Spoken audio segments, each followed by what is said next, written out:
think I know one name that's about to come up first. Yeah, I know you know what name's gonna come up, so I'm gonna wait a little bit to get there.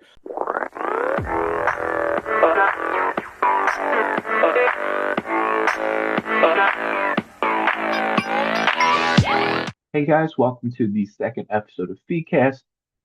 This is going to be a really exciting one. I have a awesome interview coming up with my friend Aaron. Um, he will go a lot into prospecting, baseball, all that stuff. But in the meantime, I just want to give a small intro. I'll keep it quick so you can get to the interview. But uh, shop talk wise, this has been a very exciting week. On Wednesday, I took the first part of the second part of the accounting exam that I mentioned. So from this point out, all smooth sailing from here. And then on Saturday, I had a crazy 8 straight hours of buying sports cards. I first went to the Lancaster Farm at Home show in Lancaster, Pennsylvania. That show is one of my favorites, and this time it did not disappoint. I bought probably, they're all sitting next to me. That's why I'm looking to the side, but probably 200 plus cards for about over $200. I don't usually spend that much money in a single day unless it's the Philly show, the big one in Oaks. But today was a different kind of day there. And then from there, I went to uh, Red Rose Sports Cards, which is a local card shop in Lancaster. It was 10 minutes from my college, so I used to go there all the time. Um, but yeah, it's just absolutely awesome buying day. As I mentioned, I'm really looking to expand Phicardz, um, build it up, and part of that is, of course, buying cards to sell. That not only helps increase profits and stuff, but it also increases, the amount of cards. You can't sell cards without buying. You can't, make content with 10 cards. You have to have a wide stack of them. Just building sales totals, building interactions, all that kind of stuff all comes from just starting by buying cards. So it's an awesome opportunity, and I am really excited to see where this takes us. But without further ado, let's go straight to the interview with Aaron. All right, so today we have a very special guest, a big baseball fanatic, an amazing baseball analyst, in my personal opinion. I might be biased, and most importantly, a very good friend of mine, Aaron Sean. Aaron, how are you doing today? I'm doing great. How are you? Doing well. So, first, why don't you tell me, although I know most of it, but why don't you tell me and whoever's watching kind of a little bit about yourself and your card journey?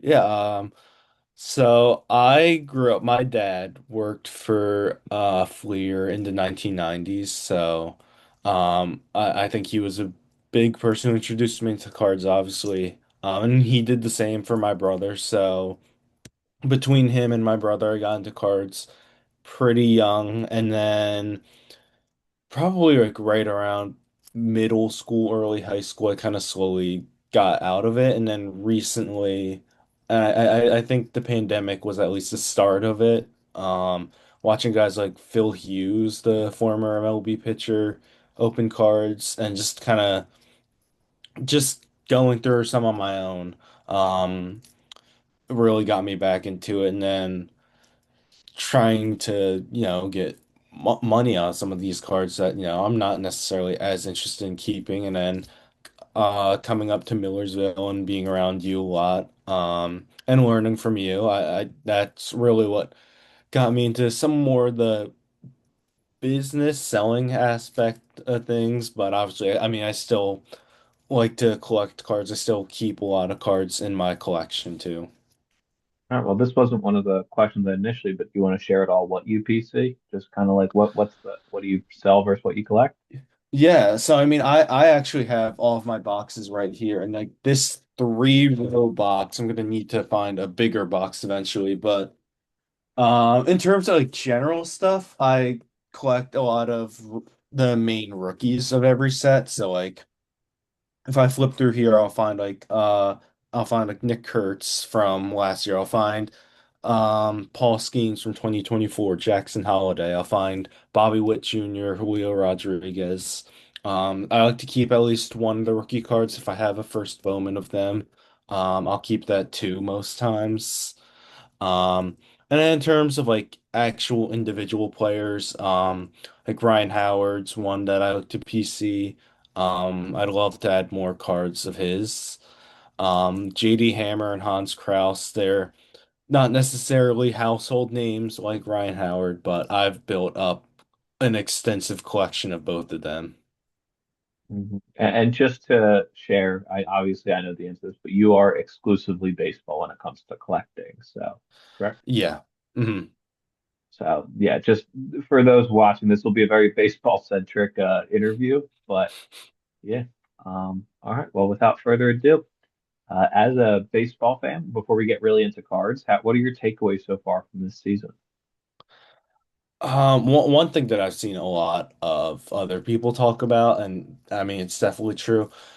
The rookie class this year has been, I think, one of, if not the best, at least in the last 30, 40 years. Um, I mean, you look at guys like Sal Stewart on the Reds, Munetaka Murakami. I think technically Trey Savage is still considered a rookie. He came back from injury. He looks really good right now. Um, I mean, that's just like scraping the surface. Even guys who aren't performing to as high of a level as like Stewart, Murakami. You look at someone like Justin Crawford, he's still an everyday contributor in the Phillies lineup who's been valuable since he got here. And even someone who's struggling, like another Philly, Andrew Painter right now, isn't off to the best start. His last couple starts have been better, and he's still showing he is still out there. He's still showing promise in a lot of his outings. So, I mean, easily this is one of, if not the best rookie class I think baseball has seen in quite a significant amount of time. Yeah, and I think that you went through all those names and you didn't even touch on Connor Griffin, Cam Schlittler, Hmm. Chase DeLauder. There's so many guys that have just been absolutely excelling that I think it's been not only great for baseball and like an exciting new guys, but also for baseball cards. The better the young Hmm. guys are, the more Yeah. exciting I think card collecting becomes. Hmm. Hmm. So yeah, and with that, we talked a little bit about that just now, but baseball cards are kind of driven by like Bowman Chrome, Bowman prospects. Make sure you get that first Chrome card. Um, Hmm. you obviously are big on prospects and prospecting. When you're looking for prospects, like what are you looking for? Are you looking at their tool set? Are you looking at reports from like analysts? Are you looking at film, stats, vibe, whatever it may be? Um, I mean, I think one of the at least baseline things that everyone's looking for is hype. Who's a recognizable name? I mean, in 2026, you have Ethan Holiday as one of the headlining names. In this set, and there's a couple other first rounders like Wahila Aloy with the Orioles, Ivy Arquette with the Marlins. As some like the big headlining names, Andrew Fisher with the Brewers. So obviously, you want to pay attention to those guys. I mean, if you're looking to kind of invest in those players, you even just buy them for your own collection, it's gonna be a lot more expensive than someone else. Um, but they're always worth keeping your eyes on. Maybe getting one or two at a decent price if you can find them. But I mean, in terms of other things I look at, I mean, stats, of course, are they playing well right now? Um, I've been, over the last 10 or so years, I've obviously been able to get a better understanding of advanced statistics, sabermetrics, and I wouldn't say I have all of it down, but I have enough down that I feel comfortable using them too as a way to help me with who's doing well, is it sustainable for them, and even if they're not doing well, is there evidence to prove that there's a turnaround around the corner? Um, so I mean, those are certain things, but even just factors that don't have to do with anything really in terms of how a player's doing. Um, Stuff like how old they are, what the major league team looks like, what the outlook for that team looks like, and one guy that's kind of been coming to mind recently for me is shortstop Brian Rincon for the Phillies. Um, He's always had a pretty strong floor just from the fact that he's a major league capable defender right now. It's always been hitting. That's been the big question for him, but he is hitting really well. in Double A right now. But the big problem for him is shortstop's blocked by Trey Turner. Second base is blocked by Bryson Stott right now. Aiden Miller obviously is injured, but hopefully he'll come back in the next couple months for us, and he'd be another logjam at shortstop. I don't know if the Phillies are going to extend Bryson Stott or not, but even if they don't, he's still here for at least another couple years. I think Rincon's 22. So, I might try to buy in a couple of his cards because I think he's going to be a good player. I just obviously would be careful of the fact that he's not necessarily going to get consistent playing time if he were called up today.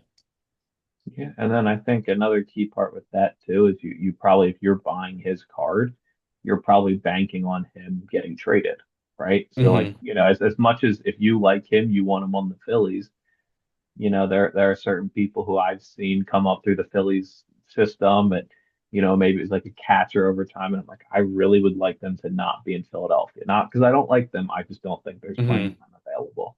Yeah. But yeah. And then staying on the topic of kind of like your general thought process around prospects, when do you see kind of the opportunity for a prospect time to strike? Like buying, obviously, buy when you can when they're low during the off season, but are you Hmm. selling as like hype builds as they like succeed in the minors? Are you doing it at their MLB debut? Are you waiting for a certain profit margin? Are you hoping for amazing career? Or are you doing kind of a mix? Um, I think there's a lot of factors to it. And one of the things I think of, like, I have two cards right now. Let me see if I actually have them on hand. So I have two cards right now. I have Travis Bazzana, First Bowman Chrome, PSA 10.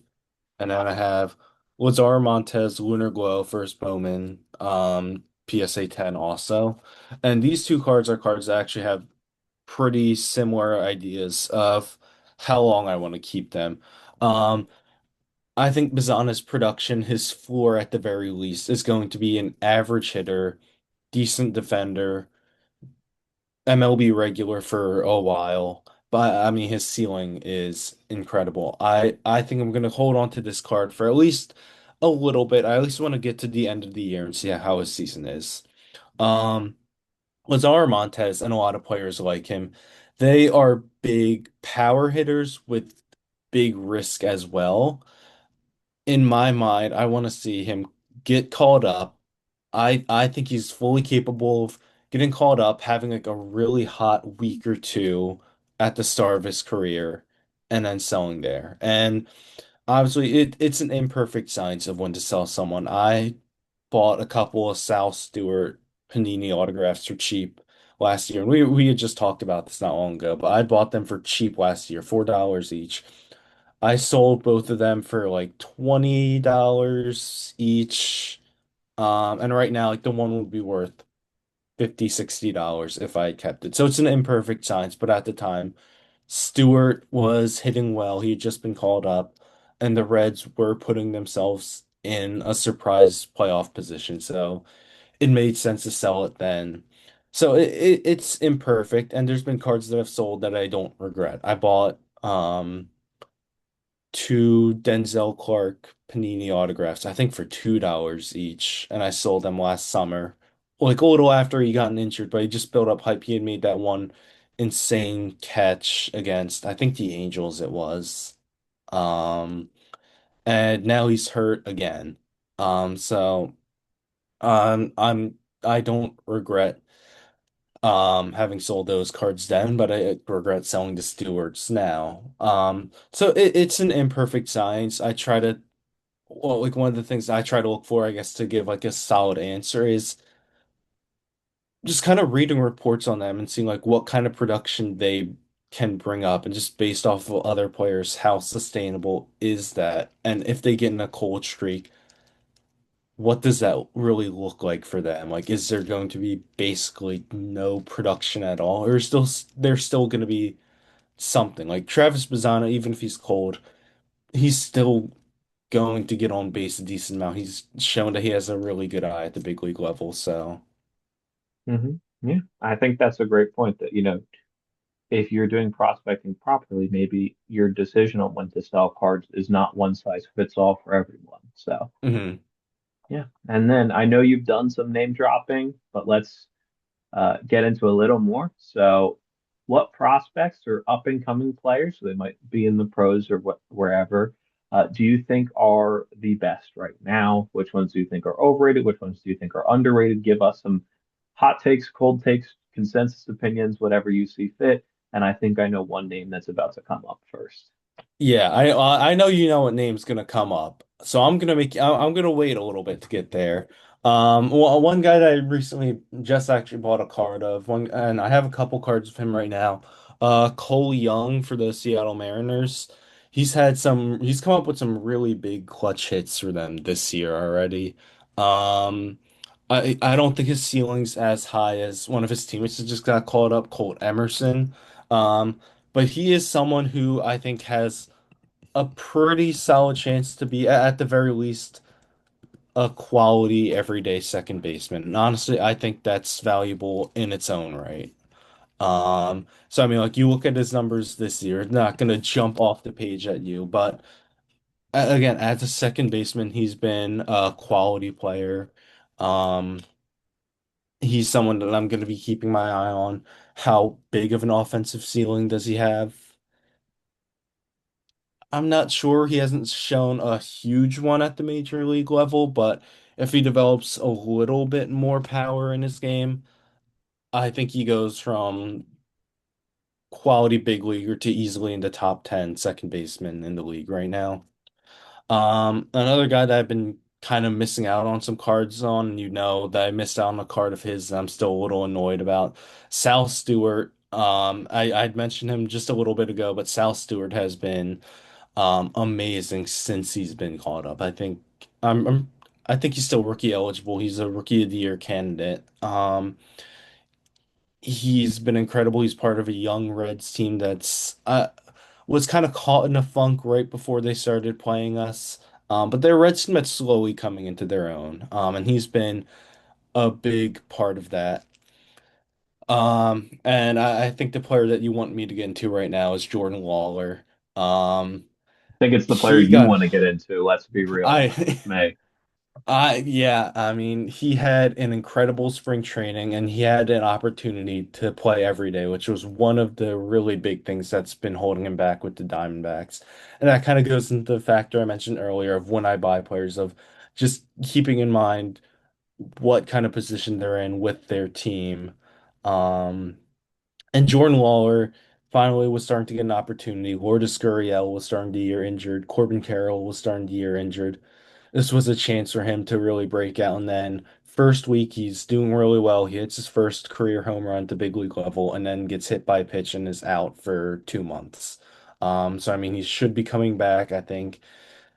I'm hoping mid-June he at least starts the rehab assignment. And from what it sounds like, he's at least begun a lot of baseball activities. He's done um some swinging, so those are like the big signs you're looking for with someone coming back from injury, but he showed a lot of promise in spring training this year, and I think they're still going to try to give him an opportunity to play in the outfield this year.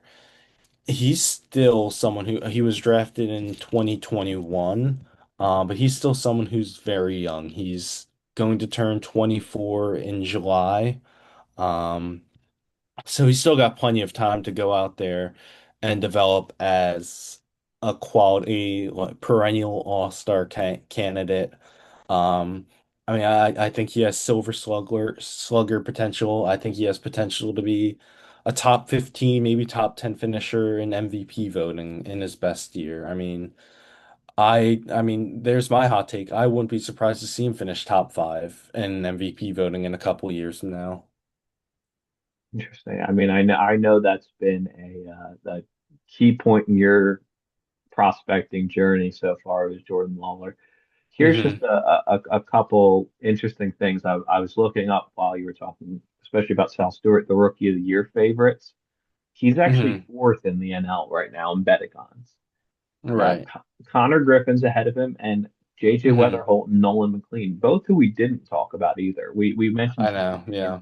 but we didn't mention Nolan McLean, who's the favorite in the NL, or Kevin McGonigal is the favorite in the AL. So this is really Hmm. is just an absolutely stacked year when it comes to rookies right now. But yeah, I think South Stewart Trophy eligible, and again, I know you are big on Jordan Waller. How Hmm. I about mean, how about any names you don't buy the hype on? um, I don't know if there's names that I like I specifically have been holding off of because I don't buy into them, but there's been names that I've been cautious of. I have a couple of Twins outfielder prospects, Walker Jenkins and Emmanuel Rodriguez. I did buy a couple cards of both of them not long ago, but I haven't really bought a ton or bought too much into them because of their checkered injury history. And then Emmanuel Rodriguez recently just got put on the injury list, I think, with a thumb injury, and he was probably on the brink of call up. So I mean that from a player side, that's really unfortunate for someone who has always been very promising and just has not yet been able to stay healthy long enough to prove it. Um, but outside of that, I mean, I don't want to say I try to avoid big hype names, but I don't buy into them as much just because I think it's harder to. It's a lot more pricey with a lot of guys, even just like not super special rookie first Bowman cards can still be a little bit more than somebody like Lawler, somebody like Cole Young. Like Cole Young's first Bowman card is not going to cost as much as Connor Griffin's first Bowman card right now. Um, so I think at the very least with some of those players that are a little bit more hyped, that at least stay away from some of the more expensive traditional cards like first Bowman autos, Chrome autos if they're a rookie right now. Um, I always try to look at like one of the things that I like to do, I'll go on eBay, I'll go like look up like I'll go use the filters. I'll pick out like serial numbered cards at least. I'll flag that one as a yes, and then like I'll look at like ending auctions or one thing that you pointed out to us yesterday that paid off, like newly listed cards. Hmm. I'm This probably sound kind of dumb right now. I did not know you could flag for serial numbered, so I'm looking at that right now. Oh, would you look at It's that? It's the serial I would numbered. say it's a features category, I think. Oh, wow, look at that. Andrew Painter green at a 99 from this year's top 100 at like $4. That's not bad. No, it's ending in like 10 seconds though. So, Oh, well, someone's gonna be uh, very happy with that one. someone is going to be very happy with that one. Now, to go back though, I guess that's the perfect example because I just said from this year's Bowman Chrome. How about this new prospect pool that got their first cards this year? Who are you thinking are your buys? Who are the best? What are you looking for? Um, I mean, a couple of the guys that are like the headliner first Bowmans. And we mentioned Ethan Holiday already with the Rockies. He's got a ton of raw power. He does have swing and miss issues too, certainly, but he's still very young. He's obviously going to be one of the headlining names of the set. Andrew Fisher of the Brewers had a really strong showing in the World Baseball Classic this year, so um he's really helped to put his name on the map. And he's a 21-year-old. He's playing really well right now too in the minor leagues, so it's not just like been WBC and then just kind of doing whatever. He's playing really well right now too. Um, I think looking for some names that are at least not drawing as much attention as some of those headlining names. Gage Jump of the Athletics. He broke out with a big year last year. He has a first Bowman card this year. He's someone that I'm definitely interested in. I personally would like to end the myth of not buying into pitcher cards. I mean, there's risk of injury, and it's greater with pitchers than it is position players. I mean, we've seen position players like I think Salvador Perez was one who needed Tommy John surgery. He came back, he hit 48 home runs like a year or two later. Versus like a pitcher could get Tommy John surgery and their careers totally different from there. But I think that it's worth buying into pitchers more now. I think we're seeing way more advanced pitchers too. Um, so Gage Jump is someone that's going to be worth looking at. Merrick Houston of the Twins, he was a first round pick. Um, who did well in his pro debut in 2025. He's off to a good start this year. He's someone that I'm getting to obviously want to take a look at. Um, Another pitcher too for the Royals. He's a younger guy. He's someone who obviously people are gonna have to wait a little longer on just 'cause he's an 18-year-old, but Kendry Churio of the Royals. He's also been someone who's off to a good start. He's another promising pitcher. Um, so yeah, I mean that's just kind of scraping the surface. And there's guys like Justin Gonzalez of the Red Sox. Another young guy who has some room to develop, but could go on to be a solid player. Edward Florentino of the Pirates is another guy who hits the ball really hard with 30 plus home run potential. Um, he's still only in single A right now, so he's got a lot of time too.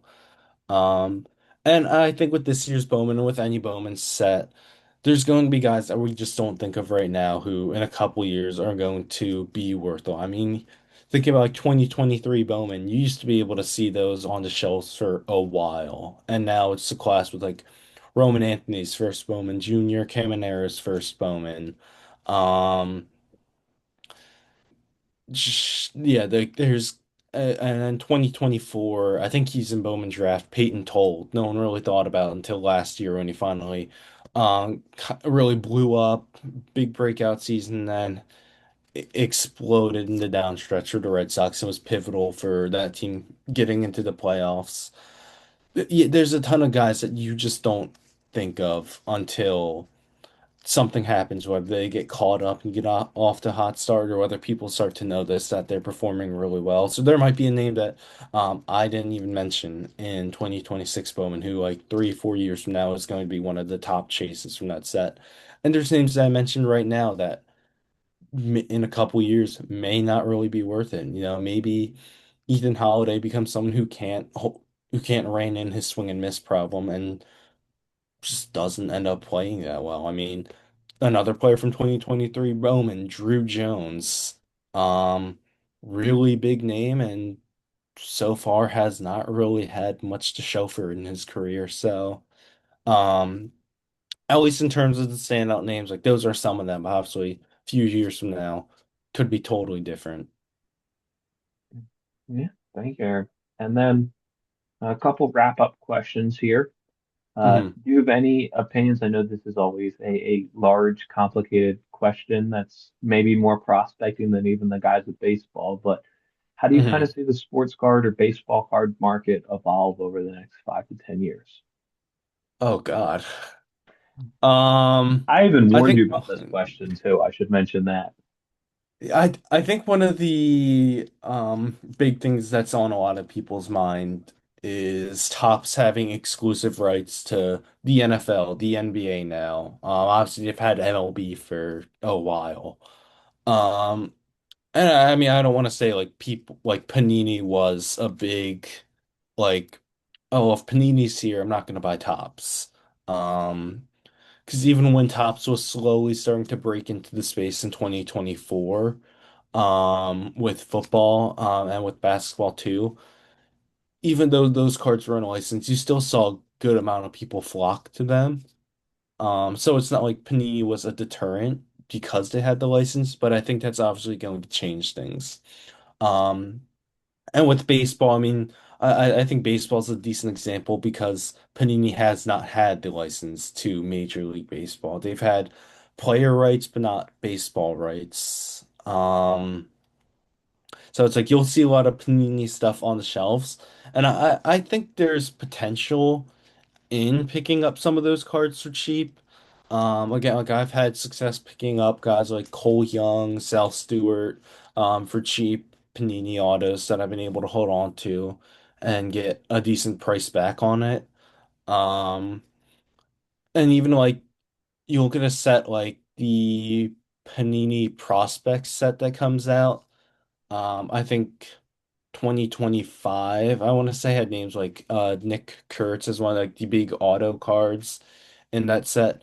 I like them because they're a little bit more affordable for a lot of collectors, and you still get an opportunity to chase big names out of them. And if you pull a Paul Skeens auto, it's not going to matter if it's Panini or Topps. You're still going to get a good price on it. Um, but I think with Topps having rights for all of the major sport, pretty much all of the major sports, and with I mean PSA grading is obviously still going to be such a big thing, but like it's something where it's continually gone up in price, and is it eventually going to reach a point where another grading company is going to take over as the number one? Um, like I at least know in the Pokemon space, tag grading has become really big recently. Um, like I know a lot of like one of the big things with them is that you can scan a QR code on the label and see a individual report of your card and why it got what grade it did. Is that eventually going to draw people from the sports space into it? And is it going to draw in enough people to um divert attention away from PSA? Um, So I mean, in the industry, like thinking overall, it's difficult, and there's going to be a lot of factors that change it over the next 5, 10 years. Hopefully, there's some changes, of course, for the better, but no one can ever really know for sure. Yeah, I think you bring up some good points. I think at least with PSA, I think one of the biggest things is that I think as soon as you have another company, whether it's a tag, whether it's I think SGC is now owned by them, so that doesn't count. But whether it's Hmm. a tag or someone else, people leaving PSA to go to another company, I don't think will ever mean that PSA isn't the number one, because I assume Right. that PSA would then evolve to make sure they stay number one, because they know what's at the market, how strong the market can be. And so I think it wouldn't usurp PSA, but it would make PSA better for the consumer. Hmm. And And then then, uh, you go. oh no, I was gonna say one other thing too that I think has been starting to affect the market a little bit more. It's just how many parallels that there are now. And doesn't really make it any more or less valuable. Um, I wrote for Millersville University for a newspaper, The Snapper. We do a magazine every spring. And I wrote an article about the trading card industry, and one of the points I highlighted is how many different parallels there are. And one thing it is, I looked back 10 years ago, 2016 Series 1, every card there were at least 10 different color variations, and not everyone got an image variation short print, but there were some. And then looking like 5 years later in Series 1, 20 different variations. The number goes up a little bit more. Um, but it's still not unmanageable. 2026 Series 1, each card has 50 different variations.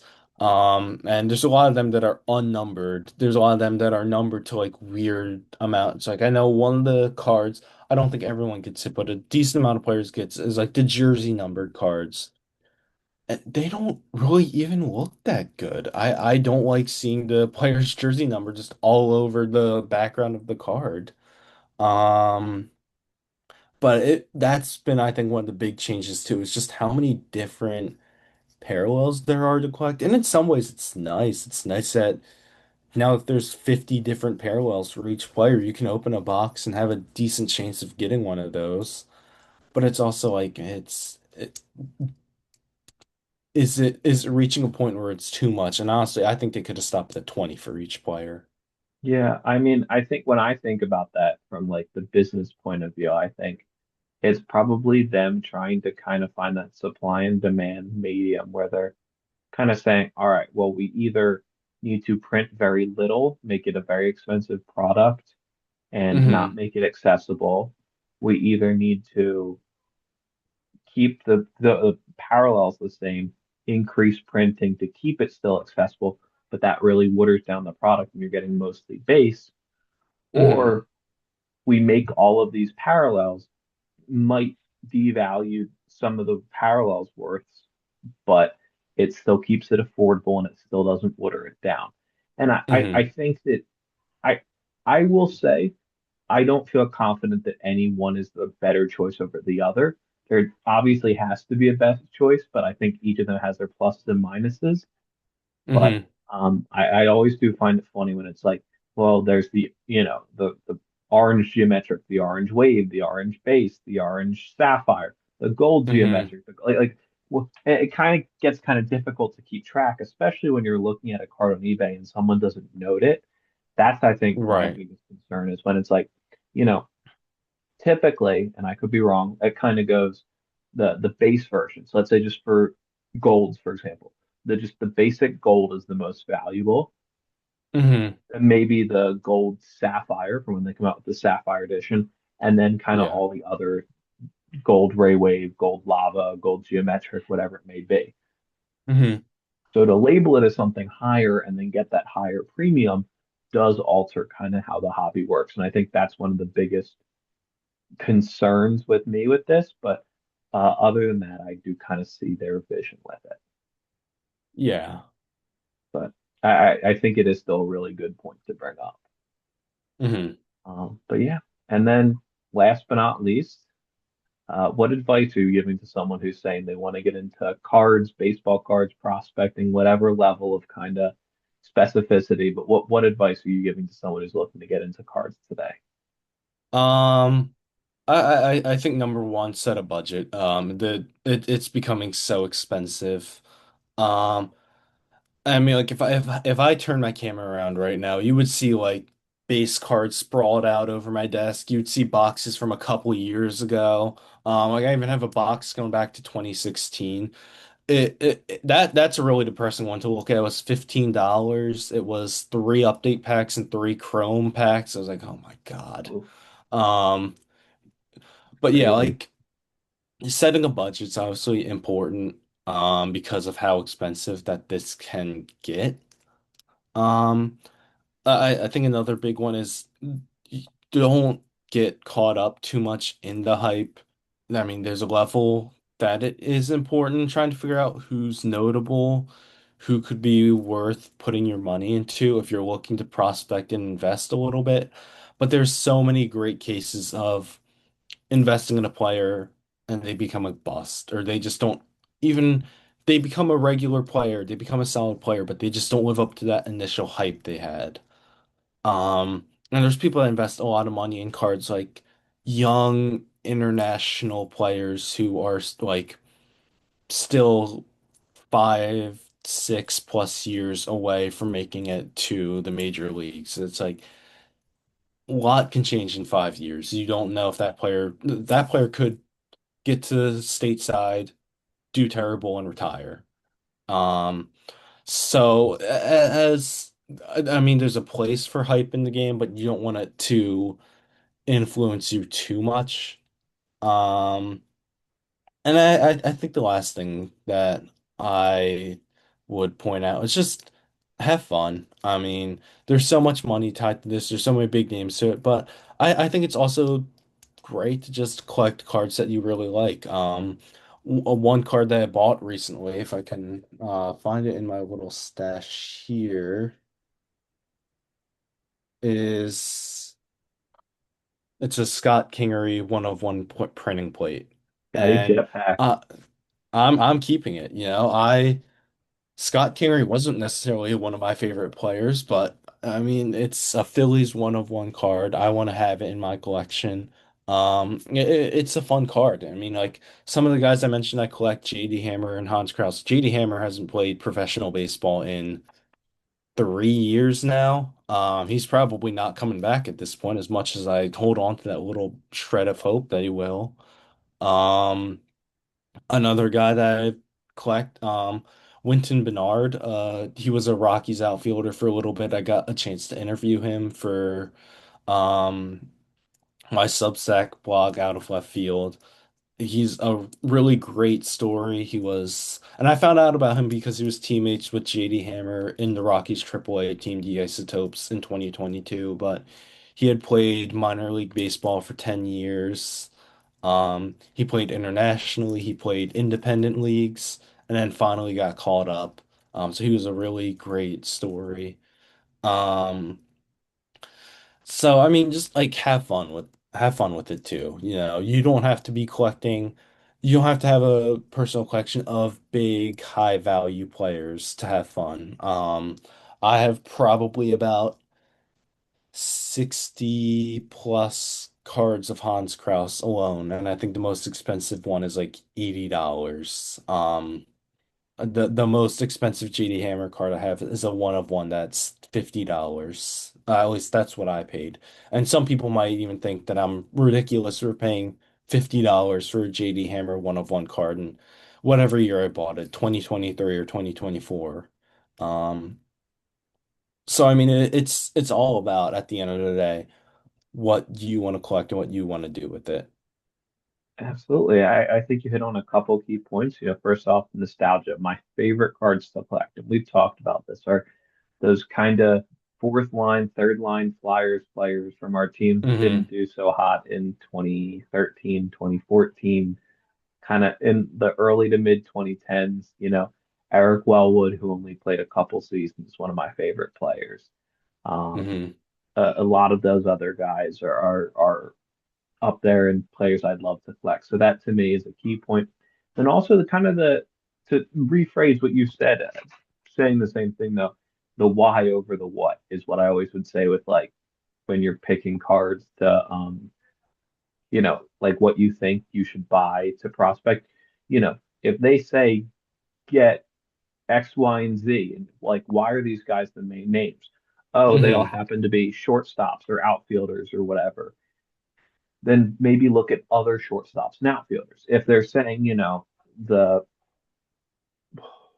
give me a team, the Braves are going to do really well by Ronald Hmm. Acuna, maybe look at Drake Baldwin or Matt Olson or someone else there to kind of Hmm. say, like, take that next step. This is where they're going now. What do you anticipate the next step's going to be? Who's the adjacent player Right. that if player A rises like everyone wants, who's then going to be that player B? Yeah. And then like something that like you mentioned with like buying into those guys are like third, fourth stringers or just players that you like for weird reasons. Some of the most rewarding things is finding a card of that player that you just don't see pop up very often. Like one card that I jumped on the chance to get because I hadn't seen anything for it really. Um, 2019 Topps Chrome JD Hammer autograph, orange number to 25. I hadn't even seen anything lower than like 100. So I saw this pop up one day. I'm like, you know what? It's like $15. I'm gonna get it because I haven't really seen anything like it, and I haven't seen anything like it since. Mhm. And if like his number to five red shows up one day, I'm gonna buy it. And if his super fractor auto shows up, I'm gonna start saving up a lot of money so I can buy it because something tells me someone's just gonna put it up for like a couple $100 because they're not tied to getting rid of it. One card that I've had saved for a while is Hans Kraus's first Bowman Superfractor. That's listed for just under $1,300 or just over $1,300. I don't have that right now. I don't know what kind of offer that guy's going to take because I can tell you right now, as much as I love him, his career has not justified that card being worth $1,300. So would that guy take a $200 offer? Maybe he would. Maybe he just has it up there just to see what happens. But um, sometimes it is really just rewarding to find some of those guys that you like that aren't household names and see a rare card of theirs pop up. Absolutely, yeah. And I think with that, we're all good. So, Aaron, before we head, is there anything you want to give a shout out for yourself to? eBay page, Instagrams? Yeah, so I mean I have an Instagram that is dedicated to my trading cards. It is just Chuncollects on Instagram. There's a link to my eBay page there as well. I should probably make the name of my eBay pa page and Instagram connect because I think my eBay is just like AACH underscore 5517. Um, so probably should make the two connect at some point. Um, but I mean, outside of that, I do my own independent writing. I have a Substack blog called Out of Left Field. I'm working on an article coincidentally about Brian Rincon, because he's drawn so much attention to me over the last month. And then recently, I've been working with a sports blog called The Lead. I got added as a writer literally last Friday, and had an article go out about Gage Wood. Um, so that's another one of my endeavors that I'm doing right now. Um, but yeah, I mean, those are some of the big things that I'm doing at the moment, of course. And then, yeah, other than that, I mean, those are the main things I have going on right now. Um, I'm sure in the fall I'm going to be doing something different. That's going to be taking a lot of my attention. I would plug it then if I could. But yeah, absolutely. Well, hopefully we'll have you on the phone who'll give us a different answer. But in the Mhm. meantime, thank you so much. And if anyone watching this has that JD Hammer superfractor, let Aaron know. If anyone has JD Hammer's Topps Gallery Orange Parallel, that's the last card I need for the JD Hammer Rainbow. Well, thank you very much, Aaron. All right. Well, hopefully you enjoyed the interview with Aaron. Uh, he's an awesome guy. I've got to know him over the past couple of years. But yeah, I have nothing else to really share. It's an exciting week looking forward. I'm going to start my card shop tours on Wednesdays. That's now 2 days of buying a week. Um, but yeah, all right. See you next week.